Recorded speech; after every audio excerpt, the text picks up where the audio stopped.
What does it take to hold a man's hand while he dies? To look into his eyes and lie and tell him he's going to be fine when you can see he has minutes left? To comfort him in his final moments and then immediately turn to the next patient who needs you? When blood soaks through your uniform, when the wounded keep coming faster than you can treat them, when you're working with inadequate supplies in makeshift hospitals under enemy fire, when every decision could mean life or death and you have seconds to make choices that trained surgeons would struggle with. What keeps you functioning? Can we call it bravery when women volunteered to serve in combat zones, knowing they'd face horrors that would break most people, knowing they'd be unrecognized and underappreciated, knowing the weight of all those lives would rest on their shoulders? I'm 96 years old, and I survived World War II not because of any heroism on my part, but because military nurses pulled me back from death twice, worked miracles with inadequate resources, and carried burdens that soldiers like me never fully appreciated until decades later. This is my attempt to tell their story, to honor the women whose bravery was quieter but no less significant than any combat soldiers, to reveal the truth about military nurses in combat that history has too often overlooked. My name is Thomas Patrick O'Connor, and I was a 23-year-old private first class in the 1st Infantry Division, fighting through North Africa, Sicily, and into Europe during World War II. I was wounded twice, first in Sicily in July 1943 by shrapnel from a German artillery shell, and again in France in August 1944 by a rifle bullet that shattered my femur. Both times, I was saved by military nurses who worked under conditions that would challenge modern trauma surgeons in fully equipped hospitals. Women who improvised and adapted and refused to accept that any soldier under their care was beyond saving. This story is about them, about what they endured and what they accomplished, told through my eyes as someone who witnessed their work and who owes his life to their skill and determination. The Army Nurse Corps in World War II was composed entirely of women, officers who'd completed nursing training and volunteered for military service, knowing they'd likely end up in combat zones. They weren't drafted, weren't forced. They chose to serve, chose to face dangers that would terrify most people. By the end of the war, over 59,000 Army nurses had served, many of them in forward hospitals just miles behind the front lines, treating casualties under conditions that were primitive by modern standards. They worked in tents and bombed-out buildings, operated with limited supplies and equipment, performed duties far beyond their training, and did it all while facing the same dangers as combat soldiers: enemy artillery, air attacks, the constant stress of working in war zones. But their story has been largely forgotten, overshadowed by the combat narratives of male soldiers, reduced to romantic images of angels in white uniforms, rather than the gritty reality of women covered in blood, making life and death decisions, fighting exhaustion and trauma while maintaining the professional competence that kept soldiers alive. That's the story I want to tell. The truth about what military nurses endured and accomplished, because they deserve recognition that they've never fully received. I first encountered Army nurses in Sicily in July 1943 after being hit by shrapnel during a German counterattack near the town of Gela. The shrapnel had torn through my left side, punctured my lung, broken ribs, created wounds that were bleeding profusely and making it hard to breathe. I was evacuated to a field hospital about 5 miles behind the lines, a collection of tents set up in an olive grove, and that's where I met Lieutenant Sarah Mitchell, an Army nurse from Ohio who would save my life and teach me what real courage looked like. The field hospital was chaos when I arrived. Dozens of wounded men on stretchers waiting for treatment, medics triaging casualties and sending the most critical cases to surgery, nurses moving between patients providing what care they could. The heat was intense, over 100 degrees Fahrenheit, and the tents provided little relief from the sun. Flies swarmed everywhere, attracted by blood and wounds, a constant battle to keep them away from injuries. The smell was overwhelming, a mixture of blood and antiseptic and gangrene and human waste. The smell of a place where men died despite everyone's best efforts.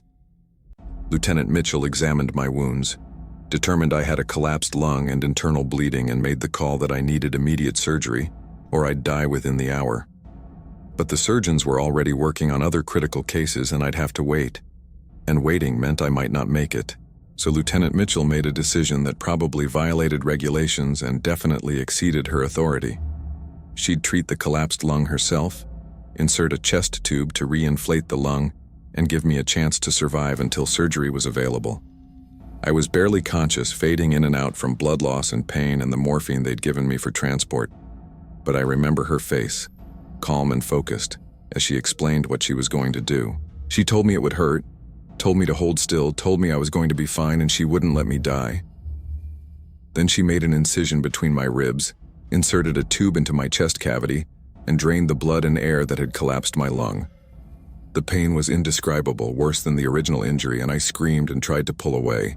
But she held me down with surprising strength, kept working with steady hands, completed the procedure that allowed me to breathe again, and bought me time until surgery. That procedure, performed in a tent in Sicily with basic equipment and no anesthesia beyond morphine, saved my life.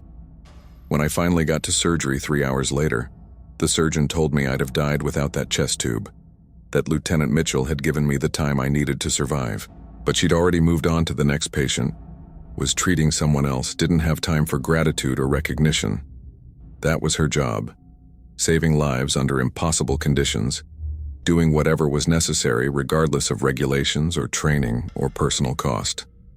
I spent 2 weeks recovering in that field hospital, and I watched Lieutenant Mitchell and the other nurses work. They were on duty for 12 to 16 hours at a stretch, sometimes longer when casualties were heavy. They performed procedures that peacetime nurses would never attempt, inserting chest tubes, debriding wounds, assisting in surgeries, managing ventilation and blood transfusions, making triage decisions about who got treatment and who was too far gone. They did it all while under enemy artillery fire periodically, while living in tents that provided no protection from the elements, while dealing with supplies that were always inadequate, and equipment that was frequently broken or improvised. And they dealt with the emotional weight of watching young men die, of holding hands and providing comfort in final moments, of writing letters to families explaining how their sons or husbands had died. Every nurse I observed had a ritual, some way of processing the deaths they witnessed. Lieutenant Mitchell would step outside the tent after particularly hard cases, stand alone for 2 or 3 minutes, then come back inside and return to work. She never cried where anyone could see, never showed weakness or doubt, maintained the professional competence that soldiers needed to believe their caregivers were in control and could save them. One incident during my recovery showed me the full scope of what nurses faced, the impossible choices they had to make. A German air raid hit the field hospital one night, bombs falling among the tents, one hitting the surgical tent and collapsing it with patients and medical staff inside. Lieutenant Mitchell and the other nurses ran toward the collapsed tent while everyone else was running away, went into a structure that could collapse further at any moment, and began pulling out wounded and staff. She made multiple trips into that dangerous space, prioritizing who to save based on their chances of survival, leaving some men to die so she could save others who had better odds. One of the men she left was a soldier she'd been treating, a kid from Iowa who'd been responding well and who probably would have survived. But he was trapped in a way that would take precious minutes to free him, and Lieutenant Mitchell made the calculation that she could save 3 other men in the time it would take to save him. So she left him, pulled out the 3 others, and that Iowa kid died in the collapsed tent. I saw her face after that raid, saw the cost of that decision etched in her expression, and I understood something fundamental about military nurses that I'd never appreciated before. They didn't just treat wounds and provide care. They made life and death decisions under extreme pressure, lived with the weight of those decisions forever, carried guilt and trauma that was different from but no less significant than what combat soldiers experienced. Lieutenant Mitchell had killed that Iowa soldier as surely as if she'd shot him, had chosen to let him die so others could live, and she'd have to carry that choice for the rest of her life. That's courage of a different kind than battlefield heroics, but no less significant, no less worthy of recognition. I was evacuated to a hospital in North Africa and then back to England for further recovery, and I didn't see Lieutenant Mitchell again until after the war. But I never forgot what she'd done, how she'd saved my life and saved dozens of other lives during the weeks I observed her work, how she'd carried burdens that would have broken most people while maintaining the professional competence and emotional support that wounded soldiers desperately needed. I returned to combat in early 1944, fought through France after D-Day, and was wounded again in August 1944 near Mortagne when a German sniper's bullet shattered my left femur. The injury was catastrophic, the kind of wound that in previous wars would have meant amputation or death from infection. But military medicine had advanced significantly by 1944, and I was evacuated to a forward surgical hospital where another Army nurse, Captain Elizabeth Chen, fought to save my leg and my life. Captain Chen was a Chinese-American nurse from San Francisco, one of the few Asian-American women in the Army Nurse Corps, who'd faced discrimination and doubt throughout her career, but who'd proven herself to be one of the most skilled and dedicated nurses in the European theater. She examined my shattered femur, determined that the bullet had missed the major blood vessels by millimeters, and made the call that the leg could be saved if the surgery was perfect and the post-operative care was meticulous. Many surgeons would have recommended amputation, the safer choice that eliminated the risk of infection and gangrene. But Captain Chen advocated for saving the leg, convinced the surgeon to attempt the more difficult reconstruction, and then took personal responsibility for my post-operative care. That care was intensive and exhausting, requiring constant attention to prevent infection, managing pain without creating morphine addiction, physical therapy to maintain muscle function, emotional support to combat the depression that threatened to overwhelm me. Captain Chen was there for all of it, working shifts that stretched beyond any reasonable duty hours, checking on me multiple times per night, adjusting medications and dressings, pushing me to do painful physical therapy exercises when I wanted to give up. She became my advocate, my therapist, my tormentor when necessary, my guardian angel who wouldn't accept that I might lose my leg or my will to recover. The infection came 3 weeks after surgery, despite everyone's best efforts, a bacterial infection that invaded the surgical site and threatened to spread to the bone. If it reached the bone, amputation would be inevitable, and my life would be at risk from sepsis.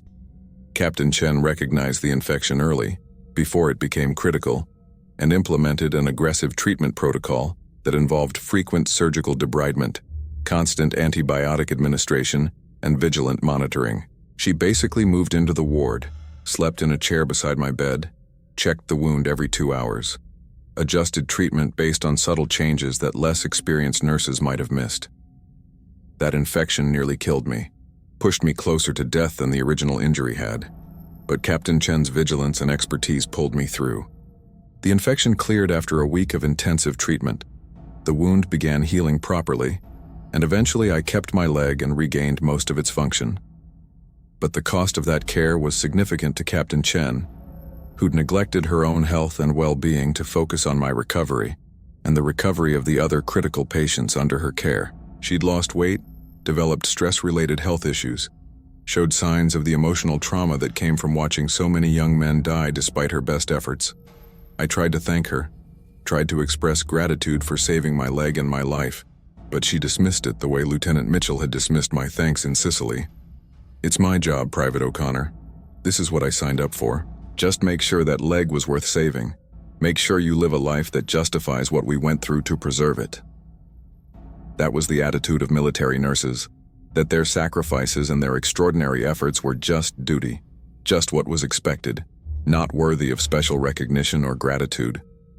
They did impossible things under terrible conditions and considered it normal, considered it just their job, never sought recognition or appreciation.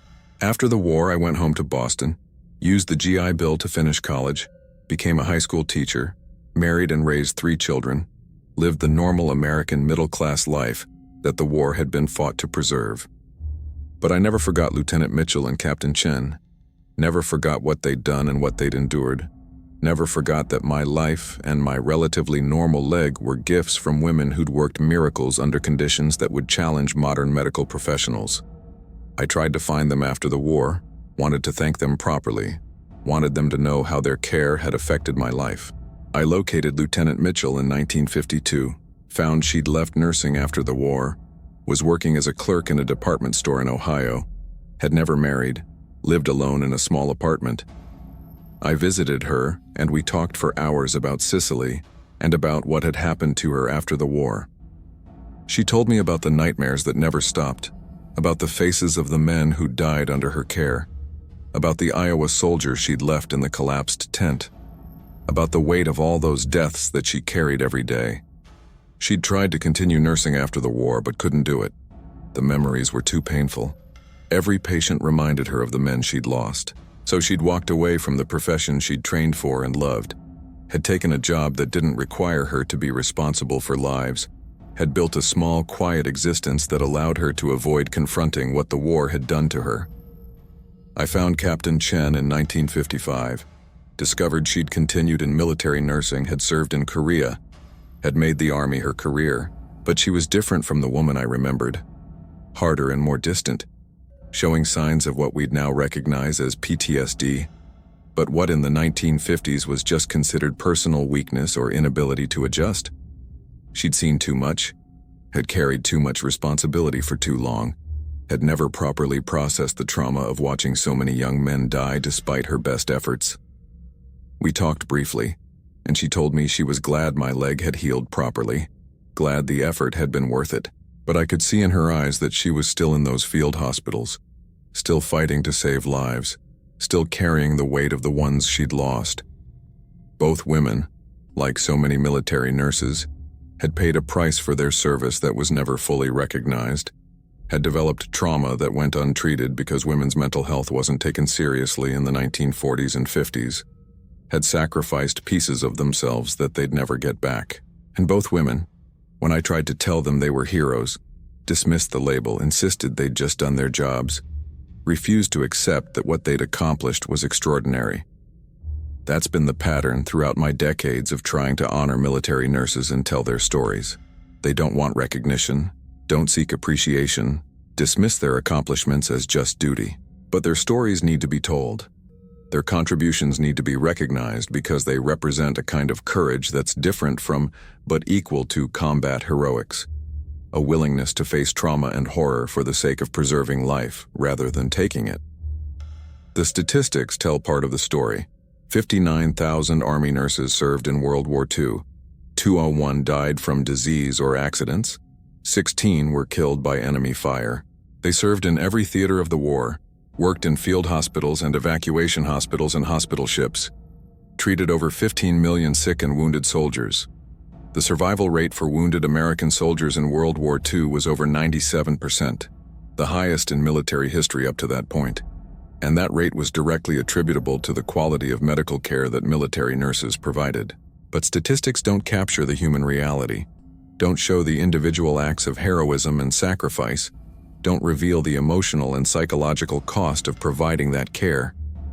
They don't show Lieutenant Mitchell inserting a chest tube in a tent in Sicily, or Captain Chen spending a week at my bedside fighting an infection that threatened my life. They don't show the thousands of other nurses who did similar things, who improvised and adapted and refused to accept that any soldier under their care was beyond saving. The broader impact of military nurses extended beyond the individual lives they saved.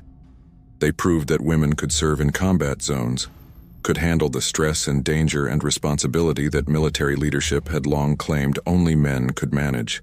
They expanded the boundaries of nursing practice, performed procedures, and made decisions that in peacetime would have required physicians, demonstrated that with proper training and support, nurses could function at the highest levels of emergency medicine. And they provided a model for modern combat medicine, showing how forward-deployed medical care with rapid evacuation could dramatically improve survival rates.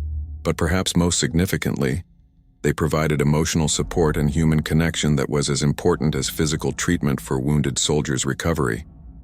They represented home, represented care and compassion and humanity in the midst of the dehumanizing brutality of war.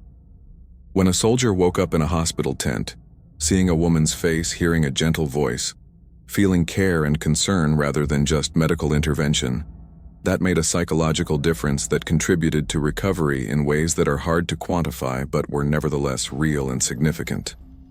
I'm 96 years old now, and most of the nurses who served in World War II are gone, taken by time after surviving the war that should have broken them.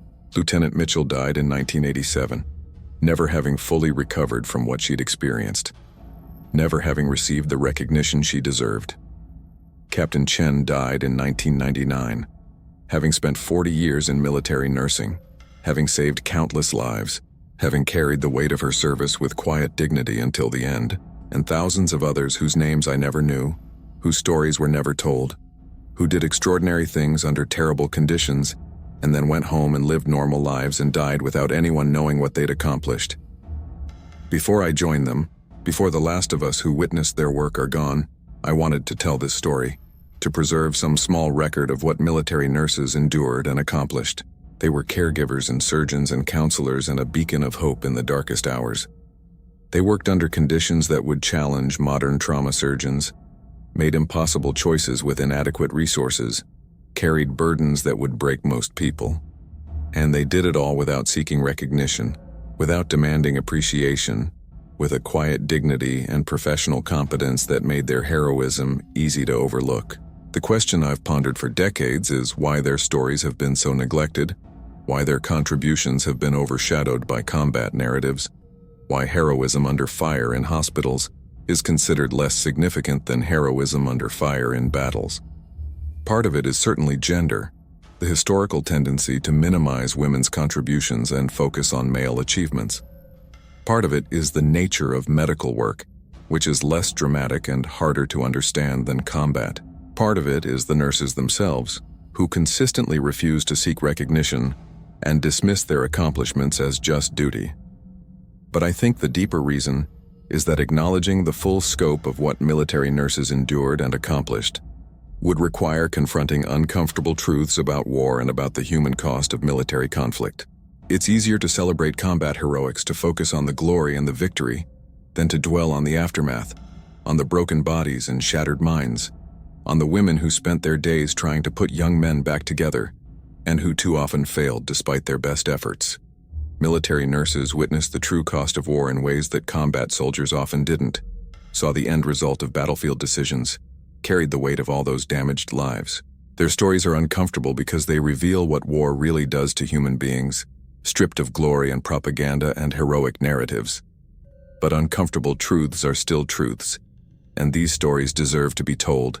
These women deserve to be remembered and honored.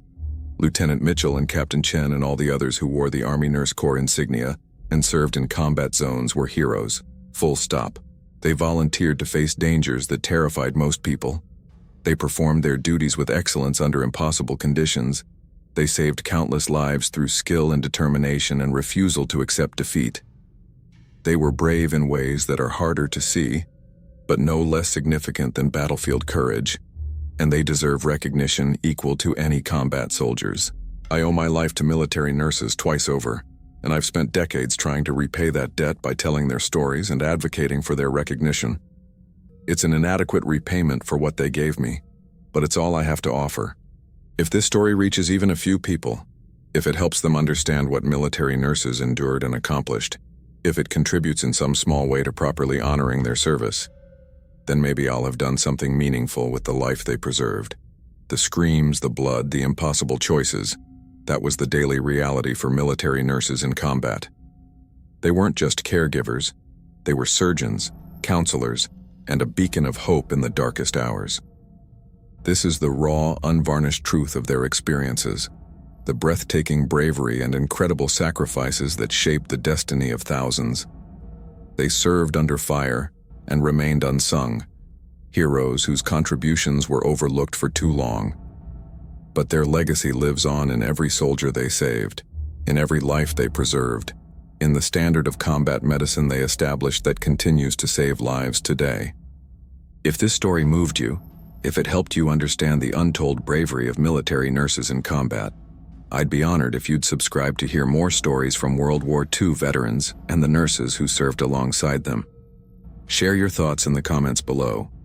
Remember Lieutenant Sarah Mitchell and Captain Elizabeth Chen and all the other nurses who served in combat zones, who saved lives under impossible conditions, who carried burdens that history has too often forgotten.